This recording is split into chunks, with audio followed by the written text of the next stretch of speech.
ദക്ഷനെ ധരിപ്പിച്ചിട്ടുണ്ട്. ഇങ്ങനെ വിശദീകരിച്ച് ഈ കാര്യങ്ങളൊക്കെ ധരിപ്പിച്ചതിന് ശേഷമാണ് ഭഗവതി ആരുടെ പുത്രിയായിട്ട് ജന്മമെടുത്തത്? ദക്ഷന്റെ പുത്രിയായി ജന്മമെടുത്തത്. ഇവിടെ അയോനികയായിട്ടാണ് ഭഗവതി വന്നു ചേരുന്നത്. ദക്ഷൻ അദ്ദേഹം ഒരു നായാട്ടിന് വേണ്ടിയിട്ട് പോകുന്ന സമയത്ത് അവിടെ ദേവനദിയായിട്ടുള്ള മന്ദാകിനിയിൽ സ്നാനം ചെയ്യുന്ന സമയം ആ മന്ദാകിനിയിൽ ഉണ്ടായിരുന്നൊരു താമര പൂവിനകത്താണ് ഒരു കുഞ്ഞിനെ കണ്ടു. ആ കുഞ്ഞിനെയാണ് സ്വീകരിച്ചു, തൻ്റെ മകളായി കൊണ്ടുവന്നു. അതാണ് സതി എന്ന് പറയുന്നത്. മറ്റൊരു കുട്ടി കൂടി അയോനികയായിട്ടുണ്ട്. സാഹ എന്ന ഒരു കുട്ടി കൂടി ദക്ഷന് അയോനിക പുത്രിയായി ജനിച്ചിട്ടുണ്ട്. ഈ സാഹയെ പിന്നീട് അഗ്നി ഭഗവാൻ വിവാഹം കഴിച്ചു കൊടുക്കുന്നു. അത് പിന്നീട് നമ്മുടെ ചരിത്രത്തിലേക്ക് വരും.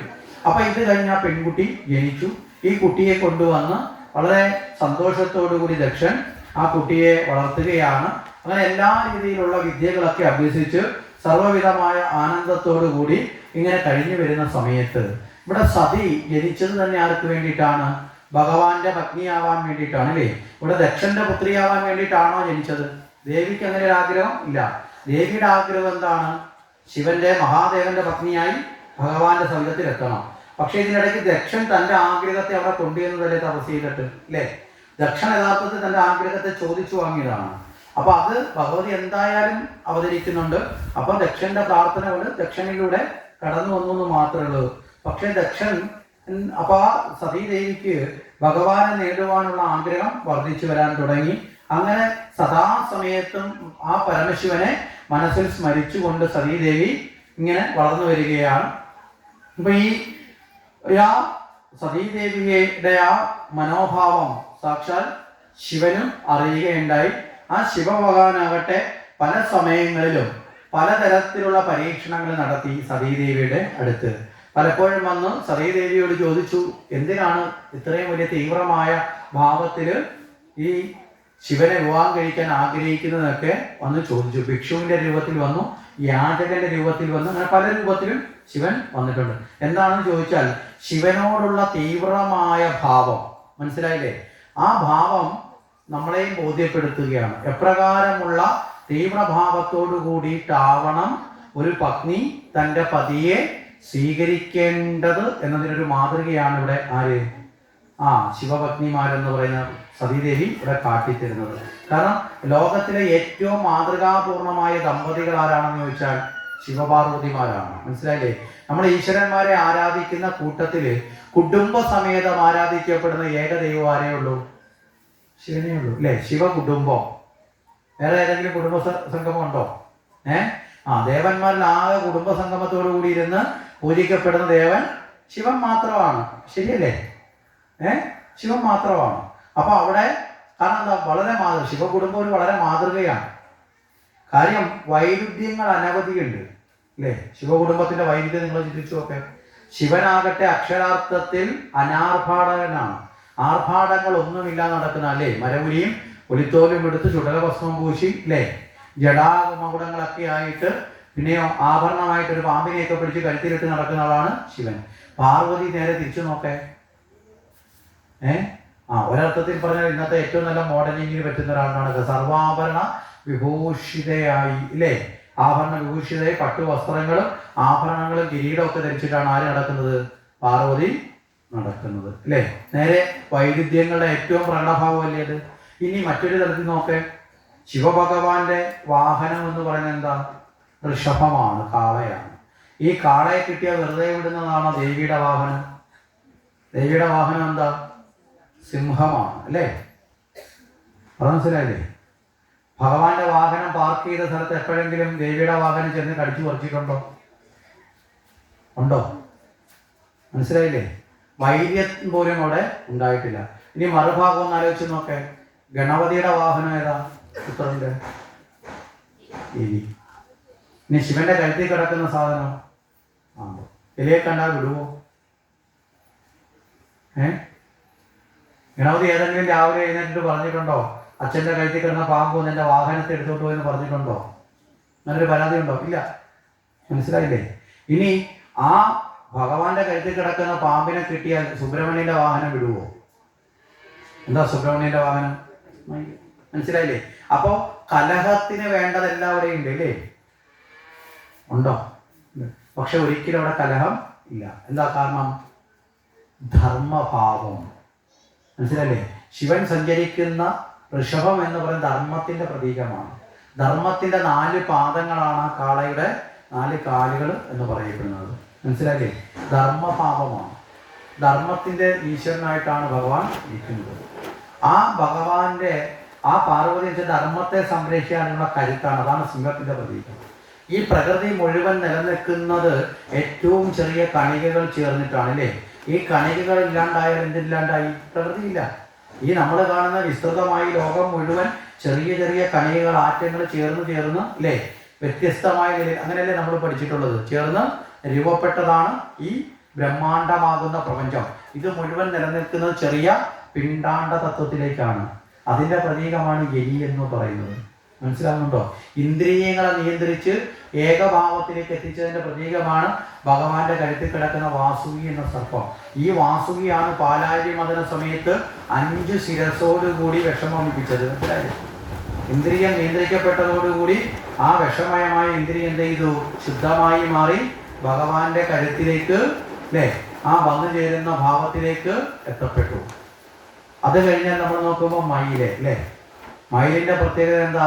പ്രകൃതിയുമായി ഏറ്റവും കൂടുതൽ താതാത്മ്യമുള്ള അല്ലെ ജീവിയാണ് മയില്. മയില് നൃത്തം കളിക്കുന്നത് ഏത് സമയത്താണ്? മഴ വരവേൽക്കാനാണ്. മയില് പീലി വിടർത്തി ആടുമ്പോൾ മഴയുണ്ടാവും. ആ ലക്ഷണം കൊണ്ട് പറയാം. എന്താ? പ്രകൃതിയിലുള്ള ചെറിയ മാറ്റങ്ങളെ പോലും തിരിച്ചറിയാനുള്ള ഗ്രാണശക്തി ആർക്കുണ്ട്? മയിലിനുണ്ട്. നമ്മൾ വെറുതെ അല്ല ഈ രൂപങ്ങളൊക്കെ എടുത്ത് ദേവന്മാരോട് ചേർത്ത് വെച്ചിരിക്കുന്നത്. മനസ്സിലായില്ലേ? വെറുതെ ഇരിക്കട്ടെ, വീട്ടിലുള്ളവർക്ക് ബൈക്ക് ഉണ്ടെങ്കിൽ മറ്റേക്കൊരു എന്താ പറഞ്ഞത് സ്കൂട്ടി ഇരിക്കുന്ന, വേറൊരാൾക്കൊരു കാർ ഇരിക്കുന്ന കണക്ക് ഇല്ലേ? എല്ലാവർക്കും ഒരു വാഹനം, അങ്ങനെയാണോ? അല്ല. ഓരോ ദേവതാ തത്വത്തിൻ്റെയും വാഹനങ്ങൾക്ക് ഇത്തരത്തിലുള്ള മഹത്വപൂർണമായ പ്രതീകാത്മകമായ തത്വബോധമുണ്ട് എന്ന് നമ്മൾ ചിന്തിച്ച് ഉറപ്പിക്കേണ്ടത് അനിവാര്യമാണ്. ഇവിടെ ആ ഏകത്വമുണ്ട്. ആ മാതൃകാപൂർണമായ ആ ജീവിതത്തിന്റെ ഭാഗമാണ്. അപ്പൊ അവിടെയാണ് ശിവൻ വന്ന് ഈ പരീക്ഷണം നടത്തി തീവ്രമായ ഭക്തിഭാവം ആ ദേവിയിൽ എത്രയുണ്ട് എന്ന് നമ്മളെ ബോധ്യപ്പെടുന്നത്. അത് വന്ന് ചോദിക്കും, ശിവൻ എന്ന് പറഞ്ഞു കഴിഞ്ഞാൽ യാതൊരു വിധമായി സ്വന്തമായി ഒരു സമ്പത്ത് പോലും ഇല്ലാത്ത ആളാണ് അല്ലേ? എന്തെങ്കിലും സമ്പത്തുണ്ടോ? അതുകൊണ്ട് തന്നെ വസ്ത്രം വാങ്ങാൻ പോലും കാശില്ലാതൊക്കെ ജീവിക്കുന്ന ആളാണ്. അങ്ങനെ ഒരാളിൻ്റെ കൂടെ പോയാൽ ഒരു തുണിക്ക് മറുതുണിയില്ലാത്ത അവസ്ഥ വന്നു പോയില്ല എന്നൊക്കെയാണ് വന്ന് സതിയോട് ചോദിക്കുന്നത്. സതി പറഞ്ഞു, അതൊന്നുമല്ല എനിക്ക് പ്രധാനം. എനിക്ക് മനസ്സിലല്ലേ, എൻ്റെ മനസ്സ് ഞാൻ ആരിലർപ്പിച്ചു? ഭഗവാനില് ശിവനിൽ അർപ്പിച്ചിട്ടുണ്ട്. അതുപോലെ തന്നെ അത് പറഞ്ഞു ശിവൻ അമംഗളനാണ്. ദേവന്മാരില് മംഗളനും അമംഗളനെന്നും ഒരേ സമയത്ത് വിശേഷിപ്പിക്കാവുന്ന ഒരേ ഒരു ദേവനെ ഉള്ളതാരാ? ശിവനാണ്. മംഗളൻ എന്ന് പറഞ്ഞാൽ എന്താ? ശുഭകരമായത്, ഐശ്വര്യകരമായത്, ശ്രേഷ്ഠമായത്. മനസ്സിലായില്ലേ? മംഗളം എന്ന് പറഞ്ഞാൽ ഏറ്റവും ശ്രേഷ്ഠമായത് എന്ന് പറയാം. നേരെ മറിച്ച് അമംഗളം എന്ന് പറഞ്ഞാലോ ഒട്ടും ശ്രേഷ്ഠം അല്ലാത്തത്, ഒട്ടും സുന്ദരം അല്ലാത്തത്. ഇത് 2 രൂപത്തിലും പ്രത്യക്ഷപ്പെടുന്നതാണ് ശിവൻ. മനസ്സിലായില്ലേ? അപ്പം അമംഗളൻ എന്ന് പറയാൻ, മംഗളൻ എന്ന് പറഞ്ഞാൽ സർവാഭരണ വിഭൂഷണനായി വരുന്ന മഹാദേവനുമുണ്ട്. മനസ്സിലായില്ലേ? മറുഭാഗത്ത് മഹാദേവന്റെ സ്വതവേയുള്ള ഭാവം എന്താ? ജടാമകുടങ്ങളോടുകൂടി ഇല്ലേ, നനയില്ല, കുളിയില്ല, ചുടലഭസ്മവും വാരി പൂശി ഇല്ലേ, ശരിയല്ലേ? ആ ഭാവത്തിലാണ് ഇരിക്കുന്നത്. അപ്പൊ അത്തരത്തിൽ അമംഗളനുമാണ് എന്നൊക്കെ ആര് തന്നെയാ പറയുന്നത്? ഭഗവാൻ തന്നെയാ പറയുന്നത്. കാരണം എന്താ? ഇങ്ങനെയുള്ള കാര്യങ്ങളെങ്കിലും പറയുമ്പോ അല്ലേ മനസ്സിന് മാറ്റമുണ്ടോ, ചാഞ്ചല്യമുണ്ടോ എന്ന് അളക്കുകയാണ്.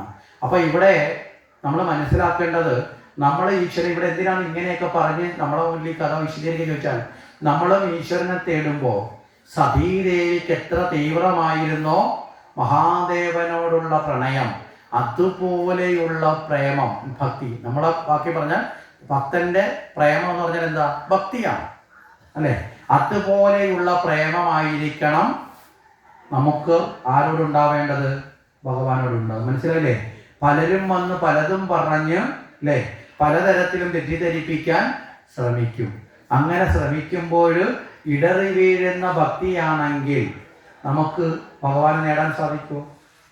മനസ്സിലായില്ലേ? ഇവിടെ സതീദേവിക്ക് ഭഗവാനോടുള്ള പ്രണയമുണ്ട്. ആ ഭഗവാനെ നേടാനുള്ള കാമനയുണ്ട്, ശിവനോടുള്ള കാമനയുണ്ട്.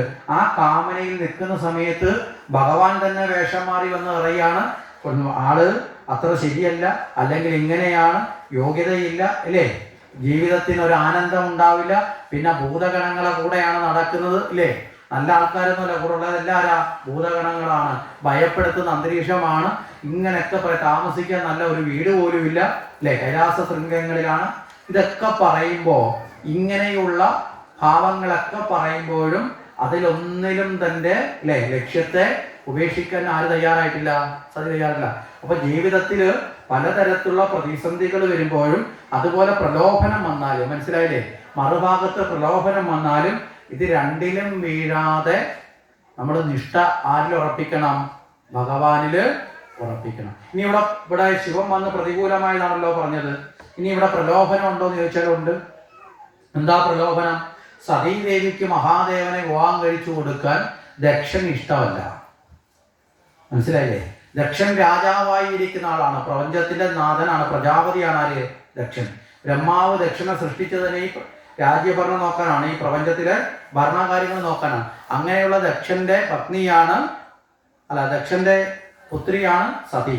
ആ സതിയെ ഈ പറയുന്ന ശിവനോട് വിവാഹം കഴിച്ചു കൊടുക്കാൻ അത്ര താല്പര്യം ആർക്കില്ല? ദക്ഷന് ഇല്ല.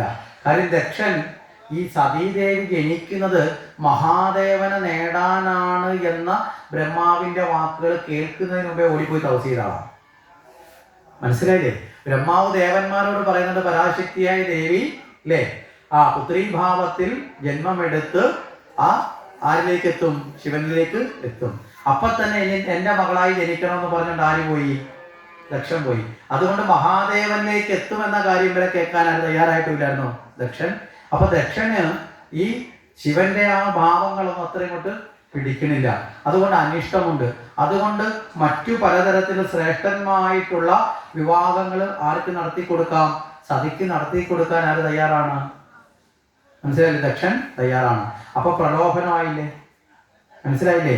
അപ്പൊ പ്രലോഭനത്തെയും പ്രതിസന്ധിയിലും ഇടറി വീഴാതെ മുന്നോട്ട് പോകാൻ സാധിക്കണം എന്നുള്ളത് നമ്മൾ ഉറപ്പിക്കുക.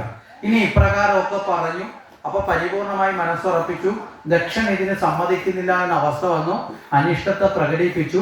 അങ്ങനെ വരുന്ന സമയത്ത് മഹാദേവൻ വളരെ വന്നു, നേരെ സതിയോട് തുറന്ന് താൻ തന്നെയാണ് ഇതിനു മുമ്പ് വന്നതെന്നൊക്കെയുള്ള സത്യങ്ങൾ പറഞ്ഞു.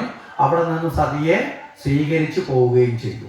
അങ്ങനെ തൻ്റെ അനുവാദം കൂടാതെ സതിയെ സ്വീകരിച്ചതോടുകൂടി ദക്ഷന് ആരോടുള്ള ദേഷ്യം വർദ്ധിച്ചു? മഹാദേവനോടുള്ള ദേഷ്യം വർദ്ധിച്ചു. എന്നാലും ദേവന്മാരൊക്കെ ഇടപെട്ട് ഒരു സമാധാന ചർച്ചയൊക്കെ നടത്തി വലിയ കുഴപ്പമില്ലാതെ കൊണ്ടുപോയിക്കൊണ്ടിരിക്കുന്ന അവസരത്തിൽ തന്നെ ഒരു യാഗസ്ഥലത്തേക്ക് ദക്ഷൻ വരുമ്പോൾ ആ യാഗസ്ഥലത്തിൽ ഉണ്ടായിരുന്നവരെല്ലാവരും എഴുന്നേറ്റു. ഭരണാധികാരി വരുമ്പോൾ അങ്ങനെയാണല്ലോ, എല്ലാവരും ഒന്ന് എഴുന്നേറ്റ് ബഹുമാനിക്കും. നമ്മൾ സാധാരണഗതിയിൽ വിചാരിക്കും, ഈ ഭരണാധികാരിയായിട്ടിരിക്കുന്ന ചില ആൾക്കാർ അഹങ്കാരികളാണെന്ന് വിചാരിക്കും, എന്നെ കണ്ടാണ് എഴുന്നേൽക്കുന്നതെന്ന് വിചാരിക്കും. പക്ഷെ അല്ല, അയാൾ വഹിക്കുന്ന സ്ഥാനത്തെ കണ്ടാണ് നമ്മൾ എഴുന്നേൽക്കുന്നത്, അല്ലേ? ശരിയല്ലേ? ആ സ്ഥാനത്തെയാണ് നമ്മൾ ബഹുമാനിക്കുന്നത്. ഉദാഹരണം പറഞ്ഞാൽ, ഇപ്പോൾ ആചാര്യ സമ്പ്രദായത്തിൽ നിങ്ങളുടെ മുന്നിൽ നിൽക്കുമ്പോൾ ഈ ആചാര്യ സമ്പ്രദായത്തിൽ ഇരിക്കുന്ന സമയത്ത് പലപ്പോഴും പലരും വന്ന് നമസ്കരിക്കും. മനസ്സിലായില്ലേ? ഭാഗവതം എടുത്തു കൊടുക്കാൻ നമസ്കരിക്കും. അപ്പോൾ ആ സമയത്ത് ആചാര്യന്മാരായിട്ടിരിക്കുന്നവർക്ക് പോലും എന്നെയാണ് നമസ്കരിക്കുന്നത് തോന്നുകയാണെങ്കിൽ അതിൻ്റെ അർത്ഥം എന്താണെന്നറിയാവോ?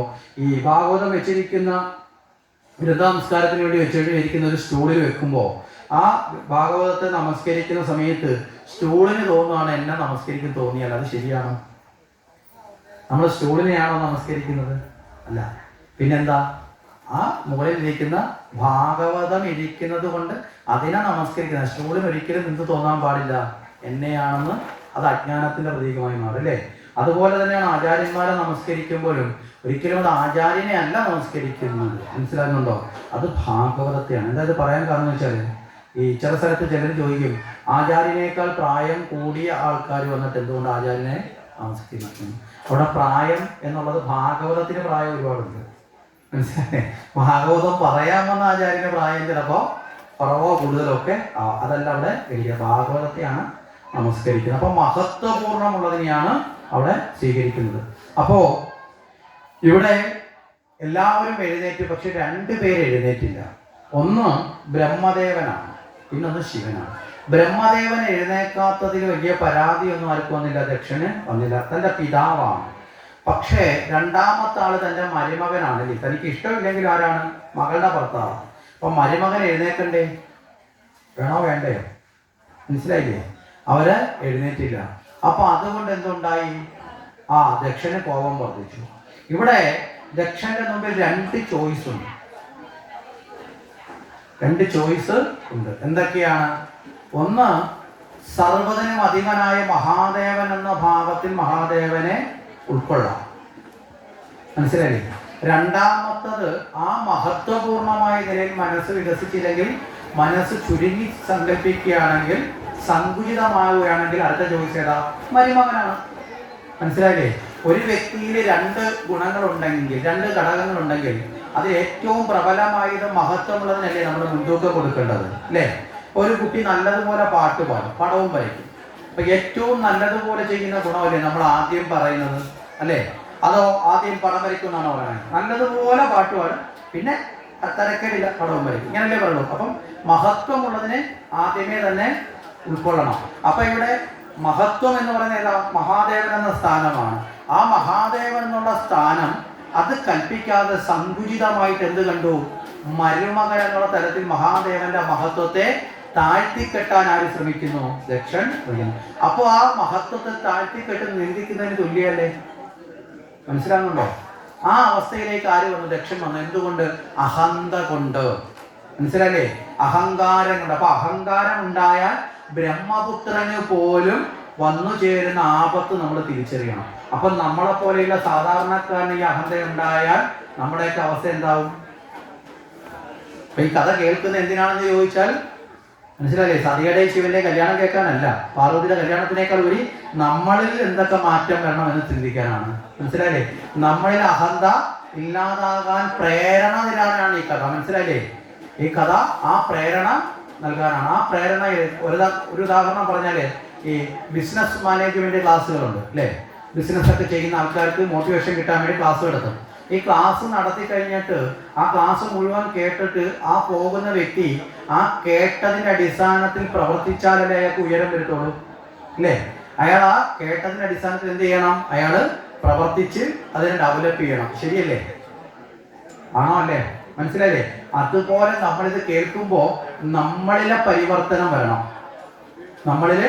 അപ്പോ ബ്രഹ്മാവിന് പോലും ബ്രഹ്മാവിന്റെ പുത്രന് പോലും അഹന്തയുള്ളപ്പോ, അല്ലേ, അവിടെ ആ ബ്രഹ്മാവിന് പുത്രന് തന്നെ വരുന്ന പരാജയം അല്ലെങ്കിൽ വീഴ്ച നമ്മളിവിടെ പ്രത്യക്ഷത്തിൽ കാട്ടിത്തരികയാണ്. അപ്പൊ ഇവിടെ ഇത്തരത്തിൽ കണ്ടു. ദക്ഷൻ ആരോട് കോപിച്ചു? ശിവനോട് കോപിച്ചു. പക്ഷെ ഭഗവാനാകട്ടെ ഒരിക്കൽ പോലും ആരെ താഴ്ത്തി കാണാൻ ആഗ്രഹിച്ചില്ല, ദക്ഷനെ താഴ്ത്തി കണ്ട. ദക്ഷനെ വേണമെങ്കിൽ ഒരു ഭരണാധികാരി എന്നുള്ള നിലയിൽ താഴ്ത്തി ആർക്ക് കാണാം? ഭഗവാന് കാണാം. പക്ഷെ ഭഗവാൻ ഇവിടെ ചെയ്തത് തന്റെ പത്നിയുടെ പിതാവാണ്, അല്ലേ? ആ ഉന്നതമായ ഭാഗത്ത് കണ്ട് ഭഗവാൻ ഒന്നും മിണ്ടിയില്ല, അവിടെ വിട്ടു പോയി. അങ്ങനെ അവിടെ വിട്ട് ഭഗവാൻ പോയി. ഇത് കഴിഞ്ഞപ്പോൾ ദക്ഷൻ ഒരു യാഗം നടത്താൻ തീരുമാനിച്ചു സ്വന്തമായിട്ട്.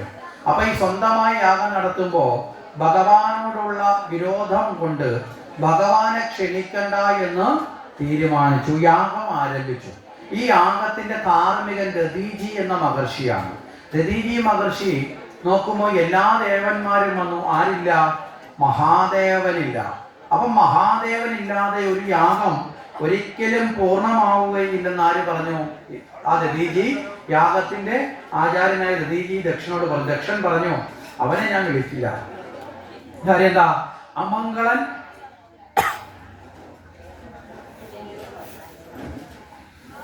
അമംഗളനായിട്ടുള്ള ആ ശിവനെ ഞാൻ ഇവിടേക്ക് ക്ഷണിക്കില്ല. ആരൊക്കെ നിർബന്ധിച്ചു? ദേവന്മാരെല്ലാവരും നിർബന്ധിച്ചിട്ട് പോലും ആര് തയ്യാറായിട്ടില്ല?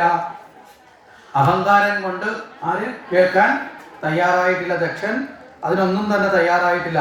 അങ്ങനെയുള്ള അവസ്ഥയില് ഇവിടെ ഈ യാഗം നടക്കുന്ന വൃത്താന്തം സതീദേവി അറിഞ്ഞു. സതീദേവി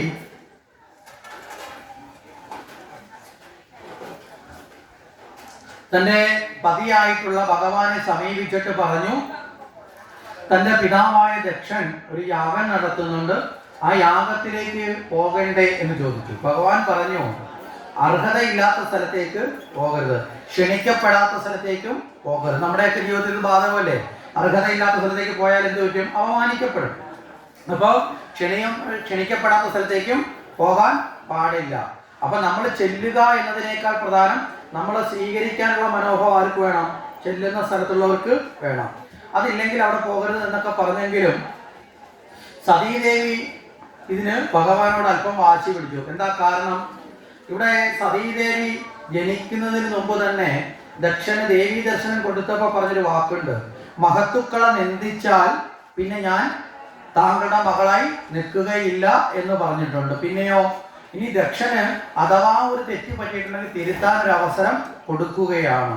ഇനി ഈ യഥാർത്ഥത്തിൽ ദക്ഷൻ ഭഗവാനെ നിന്ദിച്ചു കഴിഞ്ഞു രണ്ട് തരത്തിൽ. ഒന്ന്, മുമ്പേ അപമാനിച്ചു യാഗസ്ഥലത്ത് വെച്ച്. രണ്ടാമത് യാഗം നടത്തുമ്പോൾ ഭഗവാനെ വിളിക്കാൻ ഭഗവാൻ യോഗ്യനല്ല എന്ന് പറഞ്ഞു. അപ്പോൾ ഭഗവാൻ യോഗ്യനല്ലെങ്കിൽ ഭഗവാന്റെ പത്നിയായിരിക്കുന്ന സതിയെ ഏത് ബാധിക്കില്ലേ? യോഗ്യതയില്ലാത്ത ആളിന്റെ ഭാര്യ എന്ന് പറയുമ്പോൾ തന്നെ അത് അയോഗ്യതയായി മാറും. അപ്പൊ ദേവിയെ നിന്ദിച്ചതിന് തുല്യമായി മാറി. അങ്ങനെ തുല്യമായി മാറുന്നത് കൊണ്ട് ആ ഭഗവതിയെ നിന്ദിച്ച ദക്ഷനിലേക്ക് ഒരു ശിക്ഷ ചേരണമെങ്കിൽ അതും വന്നു ചേരണം. മനസ്സിലായില്ലേ? അപ്പൊ തെറ്റ് ചെയ്താൽ അല്ലേ താൻ നിരന്തരം ചെയ്യുന്ന കർമ്മഫലം അനുഭവിച്ചു തരണം. അപ്പൊ ആ കർമ്മഫലം കൂടി ദക്ഷനിലേക്ക് വന്നു ചേരണം എന്നുള്ള ആ ഭാവത്തോട് കൂടിയിട്ട് സതീദേവി നേരെ അനുവാദം വാങ്ങിയിട്ട് എവിടേക്ക് പോയി? യാഗസ്ഥലത്തെ. ഭഗവാൻ അവസാനം പറഞ്ഞു ശരി പോയിട്ട് വരാൻ പറഞ്ഞു. പക്ഷെ അപമാനമേറ്റ് തിരികെ വരരുത്. മനസ്സിലായില്ലേ? അതെനിക്ക് അപമാനം നേരിട്ട് ഏറ്റാൽ ഞാൻ സഹിക്കും, പക്ഷെ നിനക്ക് അപമാനമേറ്റ് തിരികെ വരരുത് എന്ന് കൂടി പറഞ്ഞു. അങ്ങനെ സതീദേവി പുറപ്പെട്ടു. അങ്ങനെ പോകുന്ന സതീദേവിയുടെ ഒപ്പം ഭൂതഗണങ്ങളും അനുചരന്മാരെ അകമ്പടി സേവിച്ച് അവിടേക്ക് പോയി. അങ്ങനെ യാഗസ്ഥലത്തേക്ക് ചെല്ലുമ്പോൾ തൻ്റെ അച്ഛൻ തന്നെ സ്വീകരിക്കുമെന്നുള്ള ഭാവമായിരുന്നു സതീദേവി. പക്ഷെ അച്ഛനായ ദക്ഷനാകട്ടെ അവിടെ നിന്ന് കടന്ന് പുറത്തേക്ക് പോവുക, നീ നിർദ്ദിഷ്ടയാണ്. കാരണം എന്താ? വൃത്തിയില്ലാത്ത ശുചിയില്ലാത്ത അമംഗളനായ മഹാദേവനായ അവിടെ ശിവനോടൊപ്പം വസിക്കുന്ന നീ അവന് തുല്യമായ അവസ്ഥയിലേക്ക് പതിച്ചുപോയി. മനസ്സിലായില്ലേ? എൻ്റെ മകളായിരുന്നു, പക്ഷെ നീ ഇപ്പോ മോശക്കാരിയായി മാറി. അതുകൊണ്ട് നീ ഇവിടെ കടന്നു വരരുത് എന്നൊക്കെ പറഞ്ഞ് വിലക്കി. ഇത് കണ്ട് മറ്റുള്ള പലരും സഹോദരിമാരൊക്കെ ഇത് കണ്ട് പരിഹസിച്ചു. ഇതെല്ലാം കൂടി ഉണ്ടായ സമയത്ത് തൻ്റെ ആ മഹത്വത്തെ തരം താഴ്ത്തി കണ്ടപ്പോ അതിനുള്ള ശിക്ഷ പിതാവാണെങ്കിൽ പോലും അല്ലേ കർമ്മം ചെയ്തതിന്റെ ഫലം വന്നു ചേരണം എന്നുള്ള ഭാവത്തോടു കൂടി യാഗാഗ്നിയിൽ സ്വന്തം ശരീരത്തിൽ നിന്ന് അഗ്നിയെ പ്രോജ്വലിപ്പിച്ച് ആ അഗ്നിയിലേക്ക് സതി എന്ത് ചെയ്തു? തന്റെ ശരീരത്തെ അതിലേക്ക് സമർപ്പിച്ചു. അങ്ങനെ സതിയുടെ ശരീരം കത്തി ഉയരാൻ തുടങ്ങി. ഇത് കണ്ടുകൊണ്ട് ഭൂതഗണങ്ങൾ ഓടി നടന്ന് കിട്ടിയതെല്ലാം അടിച്ചു തകർത്തു. കാരണം മഹാദേവന്റെ ഭൂതഗണങ്ങൾക്ക് സഹിക്കാവുന്നതിനും അപ്പുറത്തായിരുന്നു ഈ കാഴ്ച. അവസാനം ദക്ഷന്റെ പടയാളികളോട് പിടിച്ചു നിൽക്കാൻ പറ്റാതെ ശിവന്റെ ഭൂതഗണങ്ങൾക്ക് തിരികെ പോകേണ്ടി വന്നു. ഈ കാര്യങ്ങളൊക്കെ നാരദ മഹർഷി ആരോട് ചെന്നറിയിച്ചു? ശിവനോട് ചെന്നറിയിച്ചു. എന്തിനാ നാരദൻ ഇവിടെ വന്നത്? കാരണം അഹങ്കാരിയായ ദക്ഷന് ശിക്ഷ കിട്ടേണ്ടിയിരിക്കുന്നു. മനസ്സിലായില്ലേ? യഥാർത്ഥത്തിൽ നമ്മൾ മനസ്സിലാക്കാം മഹാത്മാക്കളുടെ മഹത്വത്തെ നമ്മൾ തിരിച്ച നാരദന്റെ സഹോദരനാണ് ദക്ഷൻ. മനസ്സിലായില്ലേ? ബന്ധുവാണെങ്കിലും മിത്രനാണെങ്കിലും സഹോദരനാണെങ്കിലും മക്കളാണെങ്കിലും തെറ്റ് ചെയ്യുമ്പോ മനസ്സിലായില്ലേ അവിടെ സപ്പോർട്ട് ചെയ്യുകയല്ല വേണ്ടത്, തെറ്റിനെ തെറ്റായി തന്നെ കാണലാണ് ശ്രേഷ്ഠം. ഇന്ന് നമ്മുടെ നാട്ടിൽ അത് നഷ്ടപ്പെട്ടു പോയിട്ടുള്ളൂ. അതിലേ നമുക്ക് അടക്കമുള്ളവർ തെറ്റ് ചെയ്താൽ നമ്മളെന്ത് പറയും? കുഴപ്പമില്ല, സാരമില്ല, ആരും അറിയണ്ടെന്ന് പറഞ്ഞ് പിടിച്ച് അല്ലേ രക്ഷിക്കാൻ നോക്കും. എന്നിട്ട് വേറെ ആരെങ്കിലും തെറ്റ് ചെയ്താൽ നമ്മൾ കുറ്റപ്പെടുത്താമോ? ഇതാണ് നമ്മുടെ ഉള്ളിലെ മാനസികാവസ്ഥ. പക്ഷേ ഇവിടെ നാരദൻ സ്വന്തം സഹോദരനായിട്ട് പോലും അല്ലേ അവിടെ ധർമ്മത്തിനാണ് പ്രാധാന്യം. മനസ്സിലല്ലേ? വ്യക്തിബന്ധങ്ങൾക്കും മമതാബന്ധങ്ങൾക്കും പ്രാധാന്യം കൊടുക്കുമ്പോൾ മമതയും അങ്ങനെയുള്ള ബന്ധങ്ങളും നമ്മൾ എന്ത് ചെയ്യിക്കും? ജീവിതത്തിൽ തെറ്റായ വഴിയിലേക്ക് അല്ലേ എത്തിക്കാൻ സഹായകമാണ്. മമതകൾ ഉണ്ടാവരുത്. മമതയാണ് ദുഃഖത്തിന്റെ കാരണം. ജീവിതത്തിൽ നിന്ന് മമതയെ എത്ര കണ്ട് നമ്മൾ ഒഴിവാക്കുന്നോ അത്ര കണ്ട് നമുക്ക് ദുഃഖങ്ങളിൽ നിന്ന് മോചിക്കപ്പെട്ട് നിൽക്കാൻ സാധിക്കും. നമ്മൾ ഏറ്റവും കൂടുതൽ കരയുന്നത് അല്ലേ നമുക്ക് ഏറ്റവും പ്രിയപ്പെട്ടവർ മരിക്കുമ്പോഴല്ലേ അല്ലേ? പ്രിയപ്പെട്ടവരെന്ന് നമ്മൾ കരുതി ധരിച്ചു വെച്ചിരിക്കുന്നവർ. നേരെ മറിച്ച് ഒരാൾ മരിക്കുന്നത് കൊണ്ടാണോ നമ്മൾ കരയുന്നത്? അല്ല. അങ്ങനെയാണെങ്കിൽ നാട്ടിൽ എത്രയോ മരണം നമ്മൾ കേൾക്കുമ്പോൾ നമ്മൾ എല്ലാ ദിവസവും കരയാറുണ്ടോ? നിങ്ങൾ ആരെങ്കിലും പത്രം എടുത്തിട്ട് ചരമക്കോളം കാണുമ്പോൾ അയ്യോ കോഴിക്കോട്ടുള്ള ഭാർഗവൻ ചേട്ടൻ മരിച്ചു 2 ഇടി നെഞ്ചത്ത്, അത് കഴിഞ്ഞ് അടുത്ത നോക്കിയപ്പോൾ തൃശ്ശൂരുള്ള ഗോപാലൻ ചേട്ടൻ മരിച്ചു, ഇപ്പുറത്തെ സൈഡ് 2 ഇടി. അത് കഴിഞ്ഞിട്ട് നോക്കുമ്പോൾ തിരുവനന്തപുരത്തുള്ള കൗസല്യ മരിച്ചു, ഉടനെ മൂക്കൊക്കെ പിഴിഞ്ഞിട്ട് ഒരു കരച്ചിൽ. ഇതെങ്ങനെ നടത്താറുണ്ടോ? ഉണ്ടോ? അപ്പോൾ മരണത്തിന്റെ പേരിലാണോ കരയുന്നത്? അല്ല, നേരെ മറിച്ച് ഈ കോളത്തിൽ കണ്ടത് നമുക്ക് ഏറ്റവും പ്രിയപ്പെട്ട അല്ലേ, നമ്മുടെ ഏറ്റവും അടുത്ത ഒരാളാണെങ്കിലോ നമുക്ക് ദുഃഖം വന്നു അല്ലേ. ബാക്കി 400 മരണക്കോളം കണ്ടപ്പോഴും വരാത്ത ദുഃഖം ഈ ഒരു കോളം കണ്ടപ്പോൾ എന്തുകൊണ്ട് വന്നു? നമ്മളിൽ അവരോടുള്ളൊരു മമത, എന്റേതാണ് അല്ലേ, ബന്ധുവാണ്, അല്ലെങ്കിൽ എൻ്റെ സുഹൃത്താണ്, ഈ മമത. അപ്പം ഒരാൾ മരിക്കുന്നത് കൊണ്ടല്ല ദുഃഖം വരുന്നത്, മമത കൊണ്ടാണ്. മനസ്സിലായില്ലേ? അപ്പൊ ഏത് ദുഃഖത്തെ കടക്കണമെങ്കിൽ എന്ത് ചെയ്യണം? മമതയെ ഒഴിവാക്കുക. ഇനി മരണത്തിന് ദുഃഖിച്ചിട്ട് കാര്യമുണ്ടോ? നെഞ്ചെടുത്തിട്ട് കാര്യമുണ്ടോ? ഒന്നുമില്ല. ഗീതയിൽ ഭഗവാൻ പറയും, അർജുനൻ പറയുന്നുണ്ടല്ലോ, ഭഗവാനെ ഈ നിൽക്കുന്ന എല്ലാവരെയും കൊല്ലുക അല്ലേ, ഇവരെല്ലാവരെയും കൊല്ലുക, അല്ലെങ്കിൽ ഇവരെല്ലാം മരണത്തിന് വിധേയരാക്കുക എന്നത് വലിയ ദുഃഖമല്ലേ, അതുകൊണ്ടുള്ള പാപം എനിക്ക് വന്നു ചേരുന്നൊക്കെ ചോദിക്കും. ഭഗവാൻ ചോദിക്കും, അർജുന ഈ പാപമൊന്നും നിന്നിൽ വരാൻ പോകുന്നില്ല. കാരണം എന്താ? പണ്ഡിതന്മാർ മരണത്തിന്റെ വിഷയത്തിൽ ദുഃഖിക്കില്ല. കാരണം 2 തരത്തിലുള്ള ആൾക്കാരെ ഈ പ്രപഞ്ചത്തിൽ കടന്നു വന്നിട്ടുള്ളൂ. ആരൊക്കെയാ? ഗതാസൂൻ, അഗതാസൂൻ.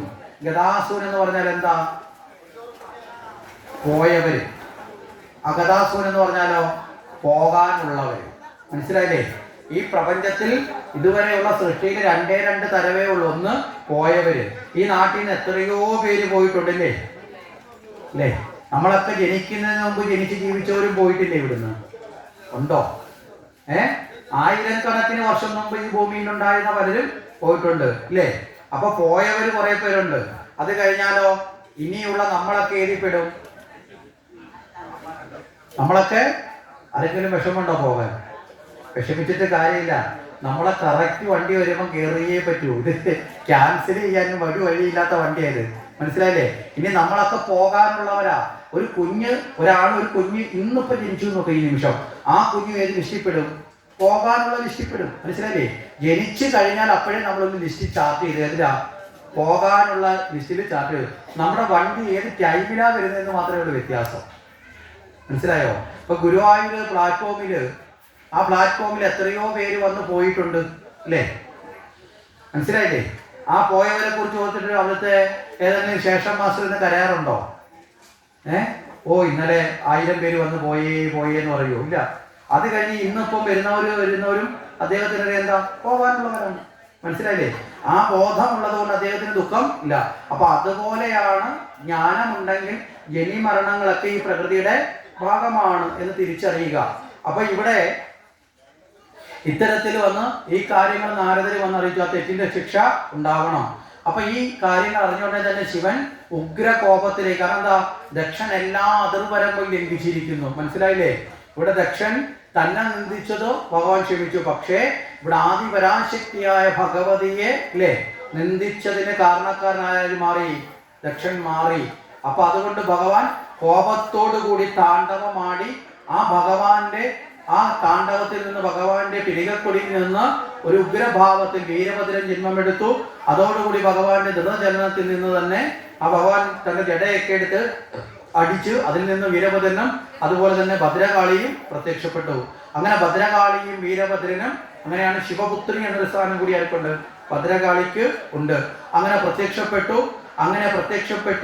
ഇവർ 2 പേരും കൂടിയിട്ട് നേരെ എവിടേക്ക് പോയി? ശിവഭൂതഗണങ്ങളൊക്കെ ആയിട്ട് ചെന്ന് ദക്ഷന്റെ യാഗസ്ഥലത്തേക്ക് ചെന്നു. ദക്ഷന്റെ യാഗസ്ഥലം മുഴുവൻ തകർത്തു, തരിപ്പണമാക്കി. അവസാനം ദക്ഷനെ പിടികൂടി ദക്ഷന്റെ ശിരസ് പിരിച്ചെടുത്ത് അഗ്നിയിൽ ഹോമിച്ചു. ഇവിടെ ദക്ഷന്റെ ശിരസ് പിരിച്ചെടുത്തതിന് കാരണം സതീദേവിയെ ഭഗവാനെ നിന്ദിക്കുന്ന സമയത്ത് നന്ദികേശൻ ദക്ഷൻ ഒരു ശാപം കൊടുത്തിട്ടുണ്ട്. എന്താ ശാപം? ശിരസ് നഷ്ടപ്പെട്ടു പോകും എന്ന്. കാരണം എന്താ? ഭഗവാനെ നിന്ദിച്ച ശിരസ് പിന്നെ നിലനിൽക്കാൻ യോഗ്യമല്ല. ആ ഫലമായിട്ട് ഈ ശിരസിനെ പിരിച്ചെടുത്ത് അഗ്നിയിൽ ഹോമിച്ചു. അങ്ങനെ ദക്ഷൻ ശിരസ് നഷ്ടപ്പെട്ട് അവിടെ വീണു.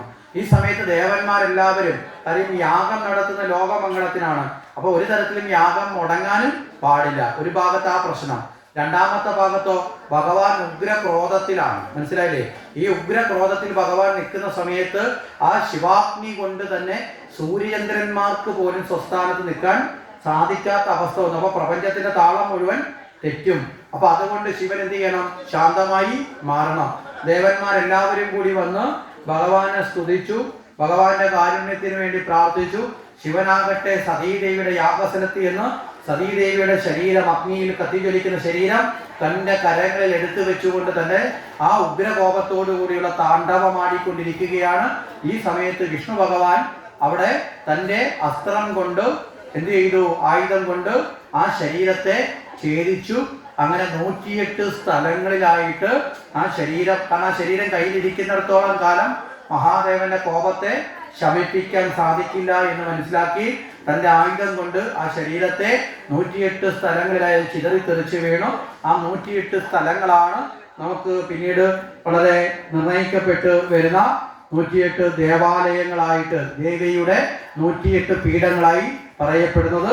അങ്ങനെ കാശിയിൽ വിശാലാക്ഷിയായിട്ടും, അതുപോലെ തന്നെ നൈമിഷാരത്തിൽ ലിംഗധാരണിയായിട്ടും, പ്രയാഗയിലെ ലളിതാംഗിയായിട്ടും, ഗന്ധമാദനത്തിൽ ഗൗരിയായിട്ടും, കന്യാകുമാരിയിലെ കുമാരിയായും, കാഞ്ചിയിലെ കാമാക്ഷിയായിട്ടും ഒക്കെ 108 സ്ഥാനങ്ങളിലായി ഈ ശരീരത്തിന്റെ ഭാഗങ്ങൾ വീണെടുത്തെല്ലാം ഭഗവതിയുടെ ശക്തി സ്വരൂപമാർന്ന ക്ഷേത്രങ്ങളായി മാറി ദേവിയുടെ ചൈതന്യം അവിടെ രൂപപ്പെട്ടു.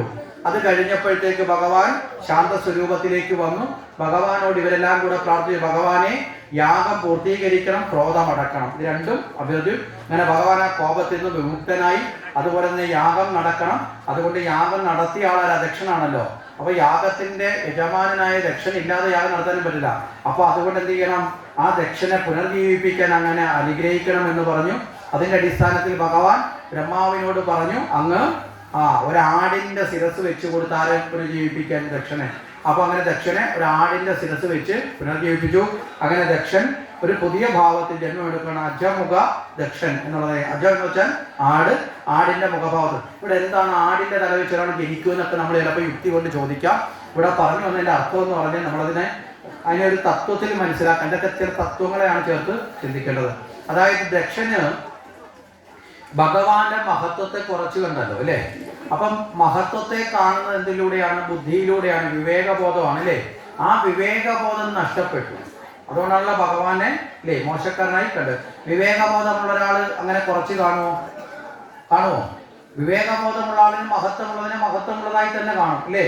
അപ്പൊ വിവേകബോധം നഷ്ടപ്പെട്ടു അവിവേകിയായിട്ട് ആര് മാറി? ദക്ഷൻ മാറി. അതായത് വിവേകബുദ്ധി നഷ്ടപ്പെട്ട് മൃഗബുദ്ധിയിലേക്ക് കാണും. അപ്പൊ മൃഗബുദ്ധിയുള്ളവന് പിന്നെ വിവേകബോധമുള്ള തലയുടെ ആവശ്യമുണ്ടോ? തല മാറി എന്നുള്ളതല്ല, തലയുടെ സ്വഭാവം മാറി. മനസ്സിലായില്ലേ? അപ്പൊ മൃഗബുദ്ധിയിലേക്ക് ആരെത്തി? ദക്ഷനെത്തി. നമ്മളും ഒക്കെ ചിലപ്പോൾ അറിയാതെ മൃഗബുദ്ധിയിലേക്ക് എത്താറില്ലേ? ഇല്ലേ? നമ്മുടെ ഈ തല മാറി എന്നുള്ളതല്ല അർത്ഥം. പക്ഷെ തലയൊക്കെ ഇതേ കണക്ക് തന്നെ ഇരിക്കും. കാരണം എഴുതി പൊട്ടു തൊട്ട തലയൊക്കെ ഇതേ കണക്ക് തന്നെ ഇരിക്കും. പക്ഷെ ചില സമയത്ത് നമ്മുടെ സ്വഭാവം കാണുമ്പം വീട്ടിലുള്ളവരും നാട്ടിലുള്ളവരും പറയും, ഇതൊക്കെ ഒരു മനുഷ്യനാണോ, മൃഗത്തിന്റെ കണക്കാണല്ലേ പറയാറില്ലേ? ചില ആൾക്കാരുടെ സ്വഭാവം കാണുമ്പോൾ പറഞ്ഞില്ലേ, അവനൊക്കെ ഒരു മൃഗമാണെന്നേ പറയത്തില്ലേ? ചില ക്രൂരമായ പ്രവൃത്തി ചെയ്യുമ്പോൾ, ചില നിന്ദ്യമായ കാര്യം ചെയ്യുമ്പോൾ നമ്മൾ പറയാറുണ്ട്. മനസ്സിലായില്ലേ? അതിന്റെ അർത്ഥം എന്താ? മൃഗമാണെന്നാണ് കൊമ്പും വാലും വന്നെന്നാണോ? അല്ല, സ്വഭാവം അധപ്പതിച്ചു. അപ്പൊ ദക്ഷന്റെ സ്വഭാവം മൃഗഭാവത്തിൽ അധപ്പതിച്ചതിന്റെ പ്രതീകമാണെന്ത്? ആടിന്റെ ശിരസ്. മനസ്സിലായില്ലേ? അല്ലാതെ ശാസ്ത്രം വെച്ചിട്ട് യുക്തിവാദം വെച്ച് ആടിന്റെ തല വെച്ച് മനുഷ്യൻ ജീവിക്കുവോ എന്ന് ചോദിച്ചുകൊണ്ട് വരുന്നതിന്റെ മുമ്പിൽ നമുക്ക് ഉത്തരം കൊടുക്കേണ്ട ആവശ്യം ഇല്ല. കാരണം ഇവിടെയൊക്കെ പുരാണങ്ങളെല്ലാം ചില ജ്ഞാനത്തിലേക്ക്, ചില കാഴ്ചപ്പാടിലേക്ക് നമ്മളെ എത്തിക്കാനുള്ളതാണ് എന്ന് നമ്മൾ കൃത്യമായിട്ട് ചിന്തിച്ച് ഉറപ്പിക്കേണ്ടത്. അങ്ങനെ അത് കഴിഞ്ഞിട്ട് ഭഗവാൻ വളരെ ദൃഢമായ ധ്യാനത്തിലേക്ക് മുഴുകി. അപ്രകാരമുള്ള ദൃഢമായ ധ്യാനത്തിലേക്ക് ഭഗവാൻ അങ്ങനെ മുഴുകിയിരിക്കുന്ന അവസ്ഥയിലേക്ക് എത്തി. ആ അവസ്ഥയിൽ ഇവിടെ അങ്ങനെ ഭഗവാൻ ധ്യാനാവസ്ഥയിലേക്ക് മുഴുകുന്ന വേളയിൽ ഇതേ സമയത്ത് തന്നെ ഒരു അസുരൻ, താരകാസുരൻ എന്ന് പറയുന്ന ഒരു അസുരൻ ദേവലോകമൊക്കെ ആക്രമിച്ച് കീഴടത്തി വരബലം നേടി ആക്രമിച്ച് കീഴ്പ്പെടുത്തി. ഈ താരകാസുരൻ നേടിയ വരം എന്ന് പറയുന്നത് ഈ മരണം ഉണ്ടാകാതിരിക്കാനുള്ള വഴിയാണ് അസുരന്മാർ എപ്പോഴും നോക്കുന്നത്. അപ്പൊ അസുരൻ ആ വരം നേടിയത് തനിക്ക് മരണം ഉണ്ടാകുന്നുണ്ടെങ്കിൽ അത് ശിവപുത്രന്റെ കൈകൊണ്ടേ ആവാവൂ എന്നൊരു വരം നേടിയിട്ടുണ്ട്. എന്തുകൊണ്ടാണ് ഇങ്ങനൊരു വരം നേടിയെന്ന് വെച്ചാൽ, ശിവൻ എന്തായാലും സതീദേവി വേറിട്ടു അല്ലേ? തീവ്രമായ തപസ്സിലേക്ക് ആര് പോയിട്ടുണ്ട്? ശിവൻ പോയിട്ടുണ്ട്. അപ്പൊ തീവ്രമായ തപസ്സിലേക്ക് പോകുന്ന ശിവന്റെ തപസ്സിന് വിഘ്നങ്ങൾ ഉണ്ടാവുകയില്ല. അതുകൊണ്ട് തന്നെ ശിവനിലേക്ക് ഈ ഒരു പത്നി വന്നു ചേരില്ല. അങ്ങനെയാണെങ്കിൽ ശിവപുത്രൻ അസംഭവ്യമാണ്, ശിവപുത്രൻ ഉണ്ടാകാതിരിക്കും. അതുകൊണ്ട് തന്റെ ജീവൻ അപകടം വരുത്തില്ല എന്ന് ആര് വിചാരിച്ചു? താരകാസുരൻ വിചാരിച്ചു. അങ്ങനെ ഈ താരകാസുരൻ ദേവലോകമൊക്കെ ആക്രമിച്ചു. അങ്ങനെ അത്തരത്തിലുള്ള അക്രമമൊക്കെ നടത്തുന്ന സമയത്ത് ദേവന്മാർ ഒരു രക്ഷയുമില്ലാതെ ബ്രഹ്മാവിനെ പോയി കണ്ടു. ആ താരകാസുരനെ ഗ്രഹിക്കാൻ ബ്രഹ്മാവ് പറഞ്ഞു, ശിവപുത്രൻ ഉണ്ടായാലേ കാര്യമുള്ളൂ. ശിവന് പുത്രൻ ഉണ്ടാവണമെങ്കിൽ ആരുണ്ടാവണം? ആദിപരാശക്തിയായ അമ്മ മഹാമായ വീണ്ടും ശിവനിലേക്ക് എത്തിച്ചേരണം. അതുകൊണ്ട് നമുക്ക് എല്ലാവർക്കും ഭഗവതിയെ പ്രാർത്ഥിക്കാം എന്ന് പറഞ്ഞുകൊണ്ട് ഇവരെല്ലാവരും കൂടി പോയി ഭഗവതിയെ സ്തുതിച്ചു. ആ ഭഗവതി പറഞ്ഞു, ഞാൻ ഹിമവാന്റെ പുത്രിയായി ഞാൻ ജനിച്ചുകൊള്ളാം. അങ്ങനെ ഹിമവാന്റെ പുത്രിയായി ജനിക്കാമെന്ന് പറഞ്ഞു. അതിന്റെ അടിസ്ഥാനത്തിൽ നാരദ മഹർഷി ഹിമവാനെ കണ്ടു. ഹിമവാനോട് പറഞ്ഞു, അങ്ങയ്ക്ക് പുത്രിയായി സാക്ഷാൽ പരാശക്തി സ്വരൂപിണിയായ ഭഗവതി ജന്മമെടുക്കും. അതുകൊണ്ട് അങ്ങ് എന്ത് ചെയ്യണം? ആ ഭഗവതിയെ വരവേൽക്കാനുള്ള തപസ്സിൽ ഏർപ്പെടാൻ പറഞ്ഞു. അങ്ങനെ ഹിമവാൻ പോയിട്ട് ഭഗവതിയെ തപസ് ചെയ്തു. ആ തപസ്സിന്റെ വരബലത്തോടു കൂടി ആ ഭഗവതിയുടെ പിതാവാകാനുള്ള യോഗ്യതയിലേക്ക് ഹിമവാൻ എത്തിച്ചേർന്നു. അങ്ങനെ ഹിമവാനിലൂടെ ഭഗവതി ഹിമവാന്റെ പുത്രിയായി ജന്മമെടുത്തു. അതുകൊണ്ട് അങ്ങനെ ഗൗരി എന്നുള്ള പേരിലും അതുപോലെ തന്നെ പർവ്വതത്തിന്റെ പുത്രിയായതുകൊണ്ട് പാർവതി എന്ന പേരിലും അങ്ങനെ അറിയപ്പെട്ടു. അങ്ങനെ ആ പുത്രിയായിട്ട് ജന്മമെടുത്തു വന്നു. അങ്ങനെ വളരെ ശ്രേഷ്ഠമായ നിലയിൽ അവിടെ പാർവതി സന്തോഷത്തോടെ ഹിമവാന്റെ കൊട്ടാരത്തിൽ വളർന്നു വരികയാണ്. ഈ സമയത്ത് നാരദ മഹർഷി അവിടെ സന്ദർശിച്ചു. നാരദ മഹർഷി സന്ദർശിച്ച സമയത്ത് സർവശാസ്ത്രത്തിന്റെയും അധിപനായ നാരദരോട് ഈ കുട്ടിയുടെ ജാതകത്തെക്കുറിച്ച് ചോദിക്കാൻ ഹിമവാൻ തയ്യാറായി. ആ സമയത്ത് നാരദ മഹർഷി പറഞ്ഞു, ഇവൾ സർവമംഗള സ്വരൂപിണിയാണ്. ആ മംഗളസ്വരൂപിണിയായി ഇവൾക്ക് അമംഗള രൂപത്തിലുള്ള ഒരു വരനെ ലഭിക്കും, പക്ഷെ അത് ശ്രേയസ്സാണെന്ന് പറഞ്ഞു. അപ്പൊ എന്താണ് കൈയുടെ ലക്ഷണം നോക്കിയിട്ടാണ് പറയുന്നത്. ഇവിടെ അമംഗള രൂപം എന്ന് പറഞ്ഞ് ശിവനാണെന്ന് ഒന്ന് ഓർമ്മപ്പെടുത്തി പാർവതിയിലേക്ക് ശിവനെ ആകർഷിപ്പിക്കുകയാണ്. ഈ രീതിയിലേക്ക് കാര്യങ്ങൾ പറഞ്ഞു. അത് കഴിഞ്ഞ് ഹിമവാനോട് പറഞ്ഞു, ഹിമവാനെ ഇത് യഥാർത്ഥത്തിൽ സാക്ഷാൽ ആദിപരാശക്തിയായ ദേവിയാണ്. ഞാൻ അങ്ങയോട് പറഞ്ഞത് ഓർമ്മയുണ്ടല്ലോ, ഈ ആദിപരാശക്തിയായ ഭഗവതി ഇവിടെ വന്നിരിക്കുന്നതിന് ഭഗവാനെ വരിക്കാനാണ്. അതുകൊണ്ട് അതിനുള്ള സ്വാതന്ത്ര്യം ഉണ്ടാകണം എന്ന് പറഞ്ഞു. അങ്ങനെ ഹിമവാന്റെ അനുവാദത്തോടു കൂടി അവിടെ ആ ഹിമവൽഗിരിയിൽ തന്നെ കൈലാസത്തില് ദീർഘമായ ധ്യാനത്തിൽ ഏർപ്പെട്ടിരിക്കുന്ന ഭഗവാനെ തന്നിലേക്ക് ശ്രദ്ധ ക്ഷണിക്കാൻ വേണ്ടി പാർവതി ദേവി എന്ത് ചെയ്തു? ആ ഭഗവാന്റെ സവിധത്തിലേക്ക് എത്തി യഥാവിധിയുള്ള ശുശ്രൂഷകളൊക്കെ നടത്തി ആ ഭഗവാന്റെ സഹചാരിയായിട്ട് അവിടെ ചെന്ന് വസിക്കാൻ തുടങ്ങി. പക്ഷേ ഇതൊന്നും കൊണ്ടും ഭഗവാന്റെ തപസ്സിന് വിഘ്നം വന്നില്ല. ഭഗവാൻ ഒരു നിമിഷം പോലും സതിയിൽ നിന്ന് മനസ്സിനെ ചലിപ്പിക്കാതെ സതിയെ ആ ഭാവത്തിലെ കണ്ടുകൊണ്ട് ഭഗവാൻ തീവ്രമായിട്ടുള്ള വ്രതത്തിൽ തന്നെയാണ്. അങ്ങനെ പാർവതി ദേവി അവിടെ പോകുന്ന ഭഗവാൻ ആവശ്യമുള്ളതെല്ലാം ഒരുക്കി വെക്കും. എല്ലാ കാര്യങ്ങളും ചെയ്തിട്ടും ഒരു തരത്തിൽ പോലും പാർവതിയെ ആരും ശ്രദ്ധിച്ചിട്ടില്ല. ശിവൻ ശ്രദ്ധിക്കാത്ത അവസ്ഥ വന്നു. അങ്ങനെ മുന്നോട്ട് പോവുകയാണ്. ഇതേ സമയത്ത് തന്നെ ഈ അസുരന്റെ ശക്തി വർദ്ധിച്ചു വരുന്നു. അപ്പൊ താരകാസുരനെ നിഗ്രഹിക്കാൻ ഇവിടെ ദേവി ജനിച്ചു. പക്ഷേ മഹാദേവൻ ചലിക്കുന്നില്ല, മഹാദേവൻ സ്വീകരിക്കാൻ കൂട്ടാക്കുന്നില്ല. അപ്പൊ അതിനൊരു മാറ്റം വരണം. ദേവന്മാരെല്ലാവരും കൂടെ ചേർന്നു എന്താണ് പരിഹാരം എന്ന് ചിന്തിച്ചു. ഇന്ദ്രൻ പറഞ്ഞു, ദേവി ഒറ്റയ്ക്ക് പോകുന്നത് കൊണ്ടാണ്.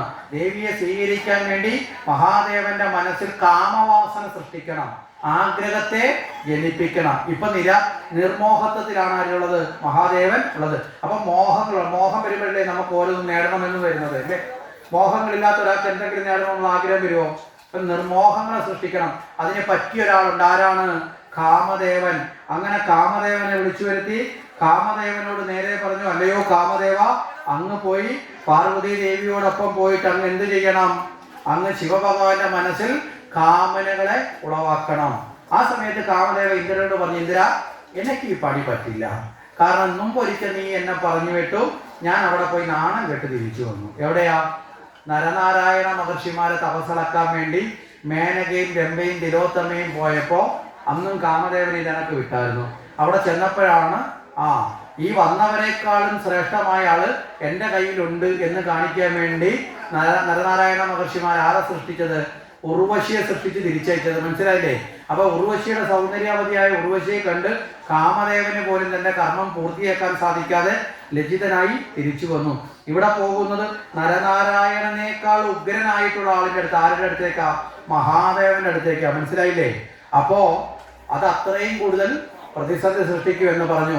അവസാനം ബ്രഹ്മദേവൻ വന്ന് ഇവിടെ കാമദേവനെ ഉപദേശിച്ചു. കാമദേവനോട് പറഞ്ഞു, അങ്ങനെയല്ല, അങ്ങ് പോകണം. കാരണം താരകാസുരനാണ് ഇപ്പൊ ദേവലോകം വാഴുന്നത്. ആ താരകാസുരന്റെ പ്രവൃത്തി കൊണ്ട് ധർമ്മത്തിന് ക്ഷയം ഉണ്ടാകുന്നുണ്ട്. അതുകൊണ്ട് അങ്ങ് സ്വന്തം ലജ്ജയോ അല്ലെങ്കിൽ അപമാനത്തെ കുറിച്ച് ചിന്തിക്കരുത്. മനസ്സിലായില്ലേ?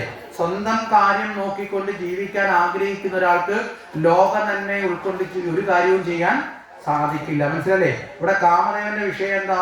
തനിക്കുണ്ടായ അപമാനം അല്ലേ മുമ്പുണ്ടായി, അതുകൊണ്ട് തനിക്ക് ഇങ്ങനെ പറ്റില്ല. അപ്പൊ ദുരഭിമാന ബോധം വന്നു. അപ്പൊ സ്വന്തം താല്പര്യം മുഴുവൻ സംരക്ഷിച്ചിട്ട് നമുക്ക് ലോക നന്മയ്ക്ക് വേണ്ടി ജീവിക്കാൻ പറ്റുമോ? പറ്റില്ല. ചില സമയത്ത് സ്വന്തം സുഖത്തെയും സ്വന്തം കാമനയും സ്വന്തം അഭിമാനബോധത്തെ പോലും ചിലപ്പോൾ എന്തിനു വേണ്ടി ഉപേക്ഷിക്കണം? ലോക നന്മയ്ക്ക് വേണ്ടി ഉപേക്ഷിക്കണം. വേണ്ടേ? ഇവിടെ മഹാദേവന് നമ്മളെ കാട്ടി തന്നിട്ടുണ്ട്. ലോക നന്മയ്ക്ക് വേണ്ടിയിട്ട് കാളകൂട വിഷം അല്ലേ?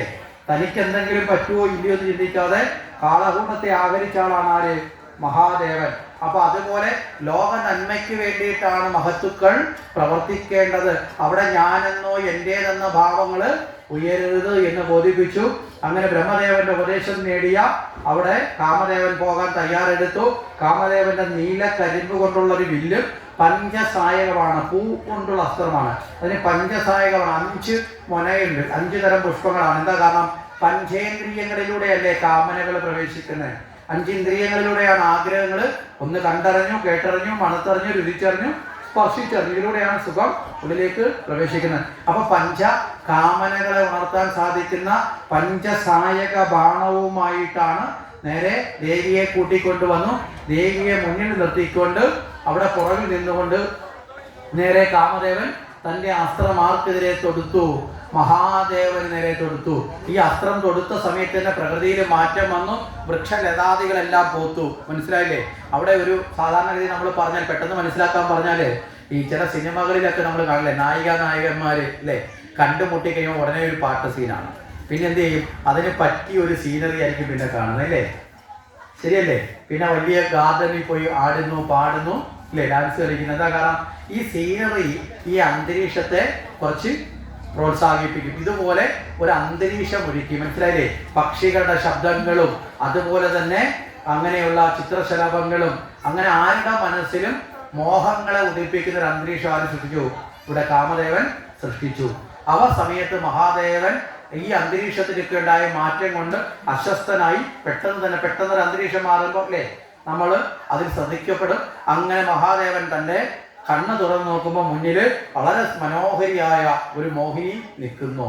ആ മഹാദേവൻ ആ മോഹിനി രൂപത്തെ കണ്ടു. ആരെയാണ്? പാർവതിയെ കണ്ടു. ആ സമയത്ത് തൻ്റെ ഈ ധ്യാനത്തിന് വിഘ്നം ഉണ്ടായല്ലോ, അതെന്താണ് കാരണമെന്ന് മഹാദേവൻ ചിന്തിച്ചു. ആ ഭ്രംശത്തിന് കാരണം ചിന്തിക്കുമ്പോഴാണ് തൊട്ടുപുറവില് നീലക്കരിമ്പിന്റെ വില്ലുമൊക്കെ ആയിട്ട് ഒരാള് അല്ലേ, ഒരു യുവകോമളൻ നിൽക്കുന്നു. ആരാണ്? കാമദേവൻ. ഓ, ഇവനാണോ എൻ്റെ തപസ്സിന് വിഘ്നം വരുത്തിയ, തപോവിഘ്നം വരുത്തിയ കാമദേവനോട് ദേഷ്യമുണ്ടായി. ആ ദേഷ്യത്തോടു കൂടി തന്നെ ഭഗവാൻ തൻ്റെ തൃക്കണ്ണ് തുറന്നു. അതിൽ നിന്ന് പുറത്തേക്ക് വന്ന അഗ്നിയാൽ ആര് ഭസ്മീകരിക്കപ്പെട്ടു? കാമദേവൻ ഭസ്മീകരിക്കപ്പെട്ടു. ഇവിടെ ഭഗവാൻ ഒരേ ഒരു തവണ മാത്രമേ തൃക്കണ്ണ് തുറന്നിട്ടുള്ളൂ. മനസ്സിലായില്ലേ? മഹാദേവന് മൂന്നാമതൊരു കണ്ണ് നമ്മളെല്ലാവരും പറയുന്നുണ്ട് അല്ലേ, തൃക്കണ്ണുണ്ട്. ഒരിക്കൽ മാത്രം. ഇവിടെയാണ് മഹാദേവന്റെ തൃക്കണ്ണ് എന്താണെന്ന് മനസ്സിലാക്കേണ്ടത്. ആ തൃക്കണ്ണെന്ന് പറയുന്നത് അഗ്നി എന്ന് പറയുന്നത് ജ്ഞാനമാണ്. മനസ്സിലായില്ലേ? യഥാർത്ഥത്തിൽ ഭഗവാനെ പ്രാർത്ഥിക്കുന്ന ഭക്തരായ നമുക്കും ഈ തൃക്കണ്ണ് ഉണ്ടാവണം. നമ്മളും ഈ തൃക്കണ്ണ് തുറക്കണം. ഈ തൃക്കണ്ണ് തുറക്കുമ്പോഴാണ് നമ്മുടെ ജീവിതം ശിവകരമായി മാറുന്നത്. എന്താ തൃക്കണ്ണെന്ന് പറഞ്ഞാൽ? അറിവാകുന്ന അഗ്നി. മനസ്സിലായില്ലേ? തിരിച്ചറിവെന്ന ബോധം. മനസ്സിലാവുന്നുണ്ടോ? ഇത് നമ്മളിലും ഉണ്ടാവണം. അവിടെ ഈ പുറമേയുള്ള കണ്ണുകൊണ്ട് കാണുന്നതല്ല ശരിയെന്ന് വിശ്വസിക്കാൻ പറ്റുമോ? ഇല്ല. അതിൻ്റെ ഉള്ളിൽ തിരിച്ചറിവെന്ന ബോധം വെച്ചുകൊണ്ട് വിവേകജ്ഞാനം ആകുന്ന വിവേകജ്ഞാനാഗ്നി കൊണ്ട് അതിനെ കൃത്യമായി മനസ്സിലാക്കാം. ആ അഗ്നിയാണ്, ജ്ഞാനാഗ്നിയാണ് ആരിൽ നിന്ന് പുറപ്പെട്ടത്? ഭഗവാൻ എന്തിനെ ഭസ്മീകരിച്ചത്? കാമത്തെയാണ്. മനസ്സിലായില്ലേ? അപ്പൊ ജ്ഞാനം കൊണ്ട് മാത്രമേ എന്തിനെ അതിജീവിക്കാൻ സാധിക്കൂ? കാമത്തെ അതിജീവിക്കാൻ സാധിക്കുന്നു. കാമം എന്ന് പറഞ്ഞാൽ എന്താ? ധാർമ്മികമല്ലാത്ത മോഹങ്ങൾ. മനസ്സിലായില്ലേ? ധാർമ്മികം അല്ലാത്ത മോഹം. ഒരു ദിവസം പോലും സ്കൂളിൽ പോകാത്ത ഒരു കുട്ടിക്ക് മാർക്ക് ലിസ്റ്റ് കിട്ടുമ്പോൾ ഫുൾ A+ വേണമെന്ന് വിചാരിച്ചാൽ നടക്കുമോ? നടക്കില്ല. ഒരു ദിവസം പോലും ജോലിക്ക് പോകാത്തവന് വൈകുന്നേരം ആകുമ്പോൾ ശമ്പളം കിട്ടണമെങ്കിൽ നടക്കുമോ? നടക്കില്ല. മനസ്സിലാവുന്നുണ്ടോ? അങ്ങനെ ധാർമ്മികമല്ലാത്ത, അതായത് അതിന് വേണ്ടിയിട്ട് ഉള്ള യോഗ്യത ഇല്ലാത്ത ആൾക്ക് വെറുതെ മോഹം ഉണ്ടായിട്ട് കാര്യമുണ്ടോ? അപ്പൊ അത് ഒരിക്കലും ശരിയല്ല. അപ്പൊ ആ ഇതിനെല്ലാം ഇല്ലാതാക്കണം. അങ്ങനെയുള്ള മോഹങ്ങളെ ഇല്ലാതാക്കണമെങ്കിൽ എന്ത് വേണം? ജ്ഞാനാഗ്നി വേണം. ഇനി ധാർമ്മികമുള്ള മോഹത്തെയും കുറെ കഴിയുമ്പോൾ എന്ത് ചെയ്യണം? അതിനെ ഉപേക്ഷിച്ചുകൊണ്ട് ഭഗവാനിലേക്കുള്ള മോഹം എത്തിക്കണം, അല്ലേ? നിഷ്കാമഭാവം, അത് ഭഗവാനിലേക്കുള്ള ഭാവമായി മാറും. മോഹങ്ങൾ അറ്റുപോകുന്നതാണ് മോക്ഷം. മനസ്സിലായില്ലേ? ഓരോരോ മോഹങ്ങൾ ഇല്ലാണ്ടായി വരുമ്പോൾ മാത്രമേ മനസ്സിൽ ആര് തെളിയൂ? ഭഗവാന്റെ രൂപം തെളിയുള്ളൂ. ഇതാണ് നമ്മുടെ ദർശനം നമ്മളെ പഠിപ്പിക്കുന്നത്. അപ്പൊ കാമദേവൻ അവിടെ അഗ്നിക്ക്, അപ്പൊ തന്നെ സഹായിക്കാൻ വന്ന കാമദേവൻ അഗ്നിക്കിലേക്ക് ആ ഭസ്മമായത് കണ്ട് ദേവിക്ക് ദുഃഖം വന്നു. പിന്നെയോ മഹാദേവൻ തന്നെ കണ്ടിട്ടും മൈൻഡ് ചെയ്തിട്ടില്ല. അതും ഒരു വിഷമമായി മാറി. അവിടെ ദേവി എന്ത് ചെയ്തു? ഇനി ശിവന്റെ അടുത്തേക്ക് പോകുന്നില്ല എന്ന് തീരുമാനിച്ചു. ഭഗവാനെ നേടാനുള്ള പ്രാർത്ഥന ഈ കൊട്ടാരത്തിലിരുന്ന് ഹിമവാന്റെ അടുത്ത് നടത്തിയാൽ തിരിച്ചു വന്ന് ഇവിടെ വ്രതാനുഷ്ഠാനത്തിലേക്ക് ഒഴുകി. ഇവിടെ മഹാദേവൻ ഒരു മാത്ര ദർശിച്ചില്ലേ ഭഗവതിയെ?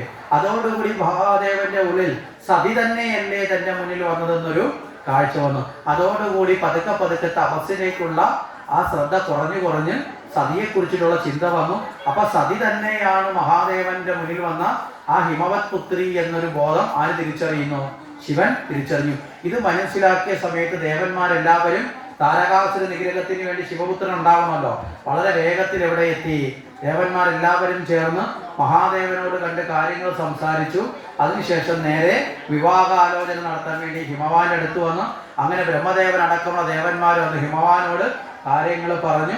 അപ്രകാരം വിവാഹത്തിനുള്ള ഒരുക്കങ്ങളൊക്കെ തയ്യാറായി. ആ ഒരുക്കങ്ങളെല്ലാം നടക്കുന്ന വേളയിൽ സാക്ഷാൽ മഹാദേവൻ സർവാഭരണ വിഭൂഷിതനായിട്ട് ആ പാർവതിയുടെ വിവാഹത്തിലേക്ക് വരുന്നതെന്നൊരു തത്വമുണ്ട്. എന്താ കാരണം? ദക്ഷൻ ഒരിക്കൽ കളിയാക്കിയത് എന്താ? തൻ്റെ മഹാളെ വിവാഹം കഴിച്ചാൽ അമംഗളനാണല്ലേ, സമ്പത്തില്ലാത്തവനാണ്. അപ്പൊ മഹാദേവൻ തൻ്റെ മറ്റൊരു ഭാവം ഇങ്ങനെയും ഉണ്ടെന്ന് ലോകത്തിന് മുമ്പ് വെളിവാക്കാൻ കിരീടമൊക്കെ വെച്ച് സർവാഭരണ വിഭൂഷിതനായി, മനസ്സിലായില്ലേ, അതിസുന്ദര കോമള രൂപത്തിലേക്ക് വന്നു. പാർവതിയെ സ്വീകരിക്കാൻ വന്നു. ഉചിതമായ ദിവ്യ മുഹൂർത്തത്തിൽ പാർവതിയുടെ കഴുത്തിൽ വരണ്യമാല്യം ചാർത്തി വിവാഹം. ഈ സമയത്ത് ഈ ത്രിദേവതകളും ഒന്നായി മാറി. വിഷ്ണുവിനോടൊപ്പം ഉണ്ടായിരുന്ന രമ ആരിലേക്ക് ലയിച്ചു? ഗൗരിയിലേക്ക്, പാർവതിയിലേക്ക് ലയിച്ചു. ബ്രഹ്മാവിനോടൊപ്പം ഉണ്ടായിരുന്ന സരസ്വതി ഒരു നിമിഷത്തിലേക്ക് ആരിൽ ലയിച്ചു? പാർവതിയിൽ ലയിച്ചു. ആ മംഗള നിമിഷം കഴിഞ്ഞപ്പോൾ വീണ്ടും മൂന്നായിട്ട് നിന്നു. എന്നുവെച്ചാൽ ഞങ്ങൾ മൂവരും പലതല്ല, ഞങ്ങൾ മൂവരും ഒരേ ശക്തിയാണെന്ന് പ്രകടിപ്പിച്ച്, മനസ്സിലായില്ലേ? ആ മഹാശക്തി സ്വരൂപമാർന്ന ആ ദേവിയെ ഭഗവാൻ അങ്ങനെ വരിച്ചു. അങ്ങനെ വരിച്ച് ആ ദേവിയെയും കൂട്ടി സർവവിധമായിട്ടുള്ള ഒരു ഘോഷയാത്രയായി തന്നെ കൈലാസത്തിലേക്ക് ഭഗവാൻ കൊണ്ടുപോവുകയാണ്. ഇവിടെയാണ് ലോകത്തിലെ ഏറ്റവും മാതൃകാപരമായ ഭർതൃധർമ്മം ഭഗവാൻ നിറവേറ്റുകയാണ്. എന്താ മാതൃകാപരമായ ഭർതൃധർമ്മം? പല സമയങ്ങളിൽ ദേവി തനിയിൽ നിന്ന് വേറിട്ട് പോയിട്ടുണ്ടല്ലോ, അല്ലേ? ആദ്യം വന്നു, അല്ലേ, പരിഹസിച്ചു എന്ന് പറഞ്ഞ് വേറിട്ട് പോയി. രണ്ടാമത് സതിയായി വന്നു, അല്ലേ, അവിടെ ദക്ഷന്റെ യാഗത്തിന് പോയി വേറിട്ട് പോയി. ഇനി ഒരിക്കൽ പോലും തന്നിൽ നിന്ന് വേറിട്ട് തൻ്റെ പത്നി നഷ്ടപ്പെടരുത് എന്ന ഭാവത്തോടു കൂടി തൻ്റെ ശരീരത്തിൻ്റെ പകുതി ഭാഗം ആർക്ക് നൽകി? ഭഗവതിക്ക് നൽകി. മനസ്സിലായില്ലേ? തുല്യസ്ഥാനം നൽകി. ഇതാണ് ഒരു കുടുംബ ജീവിതത്തിൻ്റെ മാതൃകാഭാവം എന്ന് പറയുന്നത്. തുല്യഭാവത്തോടു കൂടി ഭാര്യയും ഭർത്താവും, അല്ലേ, ഒരുമിച്ച് ചേരുമ്പോഴേ ഒരു കുടുംബം കൂടുമ്പോൾ ഇമ്പമുണ്ടാകുന്ന കുടുംബമായി മാറുന്നത്. മനസ്സിലല്ലേ? ഞങ്ങൾ രണ്ടാണെന്നും പറഞ്ഞ്, രണ്ട് സ്വഭാവത്തിലുള്ളവരാണെന്നും പറഞ്ഞ് നിന്നാൽ അവിടെ എന്തേ നടക്കൂ? കലഹം മാത്രമേ നടക്കൂ. മനസ്സിലല്ലേ? രണ്ടൊന്നായി മാറണം, ഒരുമയുണ്ടാവണം, അല്ലേ? വേണോ വേണ്ടയോ? മനസ്സിലായില്ലേ? ആ ഭാവത്തിലേക്ക് ഭഗവാൻ വിട്ടുവീഴ്ച നടത്തി തൻ്റെ ശരീരത്തിൻ്റെ പകുതി ഭാഗം തന്നെ. അപ്പം ജീവിതത്തിൽ നമുക്കൊക്കെ വിട്ടുവീഴ്ച വേണ്ടേ? വേണോ? നമ്മൾ ചെറിയ ചെറിയ വിട്ടുവീഴ്ച നടത്തിയാൽ മതി നമ്മുടെയൊക്കെ ജീവിതം ആനന്ദപ്രദമായി മാറാൻ. അങ്ങനെ സമംഗളപൂർവ്വം പാർവതി പരിണയം നടത്തപ്പെട്ടു. ഇവിടെ ഒരു ഭാഗം കൂടി ഒന്ന് പെട്ടെന്ന് പറഞ്ഞ് നമുക്ക് അവസാനിപ്പിക്കാം. ഇവിടെ ശിവപുരാണത്തിൽ പാർവതി പരിണയം വരുന്നുണ്ട്. അപ്പൊ അതിൽ പറയപ്പെടുന്ന ഒരു തത്വം കൂടി ഇവിടെ നിന്ന് ചേർത്ത് ചിന്തിച്ചാൽ നല്ലതാണെന്നുള്ളത് കൊണ്ട് നീ ചേർത്ത് പറയാം. ഈ വിവാഹം കഴിഞ്ഞ് പാർവതി മഹാദേവനോടൊപ്പം പോകുന്നതിന് മുമ്പ് അവിടെ ഹിമവാന്റെ പത്നി മേനാദേവി ഉത്തമ സ്ത്രീകളെ കൊണ്ട് പാർവതിക്ക് ഉപദേശങ്ങൾ കൊടുത്തു എന്നൊരു ഭാഗം പറഞ്ഞു. മനസ്സിലായില്ലേ? എന്താ കാരണം? ഒരു ദാമ്പത്യത്തിലേക്ക് പോകുമ്പോൾ സ്വന്തം ജീവിത സംസ്കാരത്തിൽ നിന്ന് മറ്റൊരു ജീവിത സംസ്കാരത്തിലേക്ക് മാറുന്നതല്ലേ ഒരു വിവാഹം, അല്ലേ? ആണോ അല്ലയോ? സ്വന്തം വീട്ടിലെ സംസ്കാരത്തിൽ നിന്ന് ചിലപ്പോൾ ചെന്ന് കയറുന്ന വേറൊരു തരത്തിലായിരിക്കും. അപ്പോൾ അങ്ങനെ പോകുമ്പോൾ എന്തൊക്കെ കാര്യങ്ങളിലാണോ ഒരു പാകത ഉണ്ടാകേണ്ടത് അങ്ങനെ ഒരു കൃത്യമായ ബോധം കൊടുത്തു വേണം, മനസ്സിലായില്ലേ, എപ്പോഴും നമ്മുടെ കുടുംബങ്ങളിലെ കുട്ടികളെ ആണിനെയാണെങ്കിലും പെണ്ണിനെയാണെങ്കിലും വിവാഹാദി കാര്യങ്ങളിലേക്ക് കൂട്ടിച്ചേർക്കാൻ. ഒരു തരത്തിൽ പറയുന്ന മോഡേൺ ഭാഷയിൽ പറഞ്ഞാൽ ഒരു വിവാഹപൂർവ്വ കൗൺസിലിംഗ്. മനസ്സിലായില്ലേ? അല്ലാതെ രണ്ടുപേരും രണ്ട് സ്വഭാവത്തിൽ ഒരു പക്വതയില്ലാത്തവരായിട്ടാണ് അവിടെ ചെല്ലുന്നതെങ്കിൽ അല്ലേ, അവസാനം കുരങ്ങൻ്റെ പൂമാല കിട്ടിയ കണക്കായിപ്പോകും അങ്ങോട്ടും ഇങ്ങോട്ടും. മനസ്സിലായോ? അപ്പോൾ അതാവരുത്. അപ്പോൾ പോകുന്ന സമയത്ത് തന്നെ എന്ത് വേണം? ചെല്ലുന്ന വീടിൻ്റെ ഐശ്വര്യമായി അല്ലേ, ആ ചെല്ലുന്ന വീട്ടിലെ സ്നേഹമായി അവരെ ഉൾക്കൊണ്ടുകൊണ്ട് സ്നേഹം കൊണ്ട് അവരെ കീഴടക്കി അല്ലേ, മാതൃകയുള്ള കുട്ടിയായി മാറാൻ ഉള്ള ഉപദേശം പെൺകുട്ടികൾക്ക് കൊടുക്കണം. ആൺകുട്ടികളെ സംബന്ധിച്ചോളം ആ പത്നിയെ വേദനിപ്പിക്കാതെ വിഷമിപ്പിക്കാതെ അവർക്കും അവരെ ഏൽപ്പിച്ച ആ കുടുംബത്തിന് പോലും അല്ലേ നല്ല ഒരു വ്യക്തിയുടെ കയ്യിലാണ് മകളെ ഏൽപ്പിച്ചതെന്നുള്ള ബോധം ഉണ്ടാക്കി കൊടുക്കണം നീ എന്ന ഉപദേശം ആൺകുട്ടികൾക്കും കൊടുക്കണം. ഇന്ന് നേരെ തിരിച്ചായി പോവുകയാണ്. ഇന്ന് സംഭവിക്കുന്നത് കല്യാണം കഴിച്ചു വിടുമ്പോൾ അമ്മയും മറ്റുള്ളവരും പെൺകുട്ടിക്ക് കൊടുക്കുന്ന ഉപദേശം എന്ന് പറയുന്നത് അവിടെ ചെല്ലുമ്പോഴേ ഒരു പിടുത്തം വേണം, എല്ലാത്തിനും ഒന്നും വിട്ടുവീഴ്ച കാണിക്കരുത്. അങ്ങനെയാണെങ്കിൽ അവസാനം നീ പൊട്ടിയായി പോകും. അമ്മായിയമ്മയുടെ കയ്യിലിരിക്കുന്ന താക്കോലൊക്കെ നിന്റെ കയ്യിൽ വരണം. പറ്റുമെങ്കിൽ എത്രയും പെട്ടെന്ന് വസ്തുവൊക്കെ പേരിലാക്കിയേക്കണം. പിന്നെ പറ്റുമെങ്കിൽ ഒരു വീട് വെച്ച് സ്വന്തമായിട്ട് മാറാൻ നോക്കിയേക്കണം. നാത്തൂമാർ വന്നിട്ട് പോകുമ്പോൾ ബാഗിൻ്റെ വലിപ്പം കൂടുതലാണെന്നൊക്കെ നോക്കണം. എന്തൊക്കെ കാര്യം കൊണ്ട് ജീവിതം കുട്ടിച്ചോറാവാമോ, മനസ്സിലായില്ലേ? ഇതൊക്കെ കൊടുത്ത് പറഞ്ഞു വിട്ട് അവസാനം സ്വന്തം മക്കളുടെ ജീവിതം സാർത്ഥത കുത്തി നിറച്ച് അല്ലേ നശിപ്പിക്കുന്ന അവസ്ഥയിലാണ് ഇന്ന് പല കുടുംബങ്ങളിലും വീഴ്ച പറ്റുന്നത്. ഒരിക്കലും അതുണ്ടാവരുത്. നേരെ മറിച്ച് നമ്മുടെ കുഞ്ഞുങ്ങളിലുള്ള ഏറ്റവും സദ്ഗുണത്തെ പ്രകടിപ്പിക്കാൻ അവരെ ഉപദേശിപ്പിക്കണം. മനസ്സിലായില്ലേ? ചെല്ലുന്ന സ്ഥലത്ത് പിളർത്താനല്ല പഠിപ്പിക്കേണ്ടത്. പിളരേണ്ട സാഹചര്യം ഉണ്ടെങ്കിൽ പോലും മനസ്സിലായില്ലേ അതിനെ ഒഴിവാക്കി ഒരുമിച്ച് നിർത്താനുള്ള സ്നേഹസമ്പന്നമായ ഭാവത്തിൽ, മനസ്സിലാവുന്നുണ്ടോ? അത് ആൺകുട്ടിയാണെങ്കിലും പെൺകുട്ടിയാണെങ്കിലും, മനസ്സിലായില്ലേ? ഒരച്ഛനും അമ്മയും അവരെ മകളെ ഒരു പുരുഷന്റെ കയ്യിലേക്ക് ഏൽപ്പിക്കുമ്പോൾ അവരവരുടെ ഹൃദയത്തെയാണ് കൊടുക്കുന്നത്. ആ ഹൃദയത്തെ എത്ര കണ്ട് സൂക്ഷിക്കണം. ആ ഭാവത്തോടു കൂടി അല്ലേ ആ പത്നിയെയും അവരുടെ കുടുംബങ്ങളെയും സന്തോഷിപ്പിക്കാൻ ഒരു പുരുഷന് കടമയുണ്ട്. ശരിയല്ലേ? അതുപോലെ തന്നെ ആ ചെന്ന് കയറുന്ന വീടിൻ്റെ ഐശ്വര്യമായി മാറിക്കൊണ്ട് അവിടുത്തെ മാതാപിതാക്കളെ സ്വന്തം മാതാപിതാക്കളായി കണ്ടുകൊണ്ട് അല്ലേ തൻ്റെ സുഖത്തെയും മാറ്റിവെച്ചുകൊണ്ട് ഭക്ത് ശുശ്രൂഷ നടത്താൻ സ്ത്രീ കടമപ്പെട്ടവളുമാണ്. ഇത് പണയം വെക്കലല്ല, മനസ്സിലായില്ലേ? ഇത് അടിമത്തം അല്ല, ഇത് പരസ്പരം കൂടിച്ചേരുന്ന ഭാവമാണ്. ഇപ്പൊ നാട്ടിൽ പ്രചരിപ്പിക്കപ്പെടുന്നത് ഈ കല്യാണം ഇതൊക്കെ അടിമത്തമാണ്. സ്ത്രീ അടിമയാവരുത് അല്ലേ, പുരുഷൻ ഉടമയാവരുത്. അതുകൊണ്ട് ഇപ്പം കല്യാണത്തിന് മുമ്പ് തന്നെ ലിവിങ് ടുഗദർ, കല്യാണമൊന്നും ആവശ്യമില്ല, അതിന് മുമ്പ് തന്നെ ലിവിങ് ടുഗദർ 5-6 വർഷം വേണമെങ്കിൽ ഒരുമിച്ച് ജീവിക്കാം. കളയേണ്ട സമയത്ത് ചവിട്ടുകൊട്ടായി കളയാം അല്ലേ, ഒരു പരാതിയില്ലാതെ ഇങ്ങോട്ട് വന്നു. ഇതൊക്കെ നമ്മുടെ കുടുംബങ്ങളെ തകർക്കുന്ന കാഴ്ചപ്പാടാണ്. വളരെ മാതൃകാപരമായി അല്ലേ, വളരെ മാതൃകാപരമായി ജീവിതത്തിലേക്ക് എത്താനുള്ള പ്രേരണയാണ് നമ്മൾ നേടേണ്ടത് എന്നുകൂടി മനസ്സിലാക്കുക.